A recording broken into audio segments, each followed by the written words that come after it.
नमस्ते ओं गम गणपते नमः स्वर्णलक्ष्मी नमस्ते अस्तु परब्रह्म स्वरूपिणी राज्यं देहि धनं देहि सर्वकामांच देहि मे స్వర్ణలక్ష్మి అమ్మవారు ప్రతి ఒక్కళ్ళకి చక్కగా బ్రహ్మ జ్ఞానాన్ని ఇవ్వాలని, తద్వారా ప్రతి ఒక్కళ్ళు చక్కగా నవ్వుతూ హ్యాపీగా ప్రతి దాన్ని ఎంజాయ్ చేసే విధంగా ఉండాలని చెప్పేసి మనం అమ్మవారిని కోరుకుందాం. అంతేకాకుండా ప్రతి ఒక్కళ్ళకి చక్కగా రాజ్యం దేహి నాయకత్వ లక్షణాలని, ఒక అధికారాన్ని, పవర్ని, అథారిటీని అమ్మవారు ఇవ్వాలని, అలానే ధనం దేహి ప్రతి ఒక్కళ్ళకి విపరీతమైన ధనం ఇవ్వాలని, ఎక్కడుంటే అక్కడ ధనం ఉండాలని, ఆఫీసుల్లోనూ బ్యాంకుల్లోనూ ఇళ్లల్లోనూ ధనం శుభ్రంగా నింపుకొని ఉండాలని చెప్పేసి, అంతేకాకుండా సర్వకామార్థ సిద్ధి అనుకున్న పనులన్నీ అనుకున్న విధంగా అమ్మవారి ఇమ్మీడియట్లుగా నెరవేర్చే విధంగా మన అందరినీ ఆశీర్వదించాలని, అందరూ చక్కగా ఉండాలని చెప్పేసి అమ్మవారికి నమస్కారం చేసుకుంటూ, దానికి ముందుగా గణపతిని మనకి ధనాకర్షణ శక్తిని ప్రతి ఒక్కరికి ఇవ్వాలని చెప్పేసి మనం కోరుకుందాం.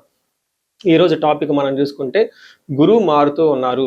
ఎప్పుడు మారుతూ ఉన్నారు? జూన్ 2వ తారీఖున గురువు మారుతూ ఉన్నారు. అయితే ఏంటి, నాకు లాభం ఏంటి, గురువు మారితే ఏంటి, దానివల్ల నేను నాకు అసలు ఏంటి అని మనం ప్రతి ఒక్కళ్ళు ఆలోచించుకుంటూ ఉంటాం. గురువు వచ్చేటప్పటికి 5 రకాల 6 రకాల ముఖ్యమైన పనులు చేస్తూ ఉంటారు. గురువు చాలా రకాల పనులు చేస్తుంటారు. ముఖ్యమైనవి మన ఇండివిజువల్ లైఫ్లో మనకి ప్రభావం చూపించేది ఫస్ట్ వచ్చేటప్పటికి ధన సంపాదనలో ఐశ్వర్యం కావాలంటే గురువు యొక్క అనుగ్రహం మనకు ఉండాలి. రెండోది సంతానం, పిల్లలు చక్కగా ఉండాలి, వాళ్ళు చదువుకోవాలంటే గురువు యొక్క అనుగ్రహం మనకు ఉండాలి. తర్వాత మనకి జ్ఞానం, అద్భుతమైన జ్ఞానం మనకు ఉండాలి. ఓకే, మనం చేసేది మంచినా చెడునా దాని గురించి లోతైన అవగాహన ఉండాలి. మనం చదువుకున్న జ్ఞానం మనకు ఉపయోగపడాలంటే గురువు యొక్క కృప మనకు ఉండాలి. అంతేకాకుండా ధర్మచింతన, మనం ఫాలో అయ్యేది కరెక్ట్ మార్గంలో ఉన్నామా, లేదంటే సన్మార్గంలో ఉన్నామా, లేదంటే తెలవకుండా వేరే మార్గంలో ఉన్నామా, రాంగ్ గైడెన్స్లో ఉన్నామా, రాంగ్ ఇన్ఫ్లుయెన్స్తో ఉన్నామా, ఇలాంటి యొక్క అన్ని విషయాలు మనకి గురువు ద్వారానే తెలుస్తుంది. ధర్మచింతన అంటారు. అంతేకాకుండా దైవభక్తి, టీచింగ్, ఇలా రకరకాల విషయాల్లో బంగారం, జ్యువెలరీ మనకి ఎలా ఉంటుంది ఏంటి, ఇలా ముఖ్యమైన యొక్క అంశాలు ప్రతి ఒక్కళ్ళ జీవితంలో గురువు మారటం ద్వారా మనకు ప్రభావితం చేయబోతుంటుంది. అయితే ఈ గురువు మార్పులో ఇంకా 2-3 ముఖ్యమైన ఇంపార్టెంట్ పాయింట్లు తెలుసుకోవాలి. ఫస్ట్, గురువు మిథున రాశిలో నుంచి కర్కాటక రాశిలోకి మారుతూ ఉన్నారు. ప్రతి సంవత్సరం గురువు ఒక్క రాశిలో తిరుగుతూ ఉంటారు, సంచారం చేస్తూ ఉంటారు. మిథున రాశి సక్సెస్ఫుల్గా 1 year అంతా కంప్లీట్ చేసుకొని ఇప్పుడు వాళ్ళు కర్కాటక రాశిలోకి వెళ్తున్నారు. అయితే కర్కాటక రాశిలోకి 12 సంవత్సరాల తర్వాత వచ్చి ఉన్నారు కాబట్టి ఈ యొక్క కర్కాటక రాశిలో గురు సంచారం చాలా ముఖ్యమైనది. ఎందుకంటే కర్కాటక రాశిలో గురువు ఉచ్చ స్థానంలో ఉన్నారు. మంచి చక్కగా ఈ సంవత్సరం అంతా పిల్లలు ఎవరు పుట్టినా కానీ వాళ్ళకి గురువు జాతకంలో వచ్చే స్థానంలో ఉండి మంచి యోగ్యతను ఇస్తూ ఉంటారని మనం చెప్పుకోవచ్చు. సో ఈ యొక్క ఉచ్చ స్థానంలో ఉన్న గురువు సంపూర్ణమైన ఫలితాన్ని, చక్కటి ఫలితాన్ని ప్రతి ఒక్కరికి ఇస్తూ ఉంటారు. అయితే వాళ్ళ యొక్క ప్రభావం 12 మనుషుల మీద ఉంటుంది. ఈ మనుషులందరూ 12 రకాల రాశులుగా విభజించడం జరిగింది. కొన్ని రాశులకి, చాలా వరకు రాశులకి అనుకూలంగాను, కొన్ని రాశులకు ప్రతికూలంగాను, కొన్ని రాశులకి సామాన్యంగాను ఉండే అవకాశం ఉంటుంది.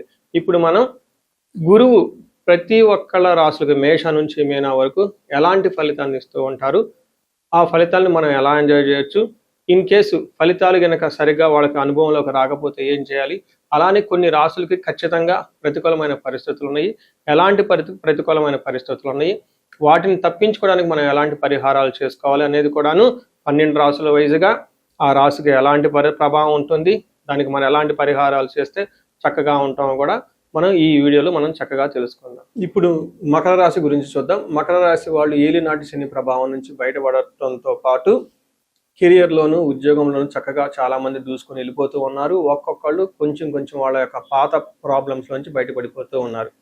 అయితే కొంతమంది వాళ్ళ ఇండివిజువల్ జాతకంలో వాళ్ళలో దోషాలు, శాపాలు ఉండటం వల్ల ఇబ్బందులు పడుతూ ఉన్నారు. అలాంటి కాల్స్ కూడా నాకు వస్తున్నాయని గమనించాలి. అయితే గోచార రీత్యా వీళ్ళు ఏలినాటి శని అయిపోయి శని 3వ స్థానంలో ఉండి చక్కగా అనుకూలంగా ఉన్న ఈ సమయంలో గురువు మార్పు రావటం వీళ్ళకి ఇంకా అదృష్టాన్ని 10 పెంచుతుంది అని గమనించాలి. ఇప్పటిదాకా 6వ స్థానంలో ఉన్న గురువు అంత ఆదాయాన్ని ఇవ్వకపోగా వచ్చిన ధనాన్ని అనవసరంగా ఖర్చులు పెట్టే విధంగా ఉన్న గురువు ఇప్పుడు 7వ స్థానాలకు రావటంతో చాలా మంచి జరుగుతుంది అని గమనించాలి. ఏ విధంగా మంచి జరుగుతుంది?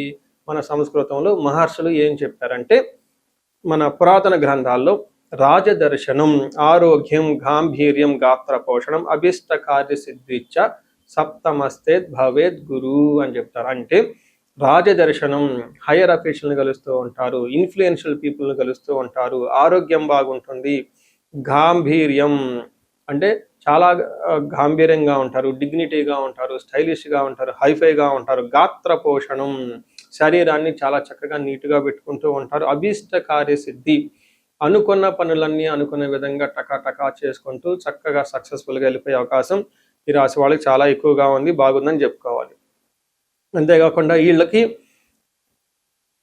పిల్లలకు సంబంధించిన వ్యవహారాల్లోనూ అన్నాదమ్ముల మధ్య సరైన సత్సంబాలు ఉండటంలోనూ వీటితో పాటుగా గురువు పరిపూర్ణంగా చక్కగా ఉండే అవకాశం వలన అన్ని విధాలా బాగా రాణిస్తారని చెప్పుకోవాలి. అయితే వీళ్ళకి ఓవర్ కాన్ఫిడెన్స్ ఉండే అవకాశం ఎక్కువ ఉంటుంది. అలానే వీళ్ళు ఓవర్ కాన్ఫిడెన్స్ తోట పెద్దవాళ్ళ యొక్కని ఆశీర్వాదం తీసుకోకుండా ఉండకండి. అలానే గురువుల్ని చక్కగా 1-2 సార్లు సందర్శించండి. ఇంపార్టెంట్ అయిన డెసిషన్ తీసుకునే ముందు ఒక్కసారి ఇండివిజువల్గా మీ లెవెల్లో మీరు రెమెడీస్ చేసుకోవడం చాలా ఇంపార్టెంట్.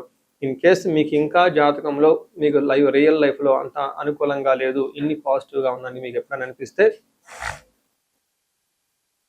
ఒక్కసారి ఇండివిజువల్గా జాతకం చూపించుకోవటం చాలా ఇంపార్టెంట్ ఈ రాశి వాళ్ళకి. అందులోని మకర రాశి నా సొంత రాశి, నేను ఈ రాశిలో పుట్టాను కాబట్టి చాలా మందికి రీసెర్చ్ చేస్తూ ఉన్నాను. నేను నా దగ్గర ఉన్న టీం అంతా ఈ రాశి వాళ్ళకి ఎందుకు ఎలా జరుగుతుంది, ఏమవుతుంది, ఎలాంటి రెమెడీస్ చేసుకుంటే బాగుంటుంది, నేను ఎలాంటి రెమెడీస్ చేసుకున్నాను, నాకు తెలిసిన వాళ్ళు ఎలాంటి రెమెడీస్ చేసుకున్నారు.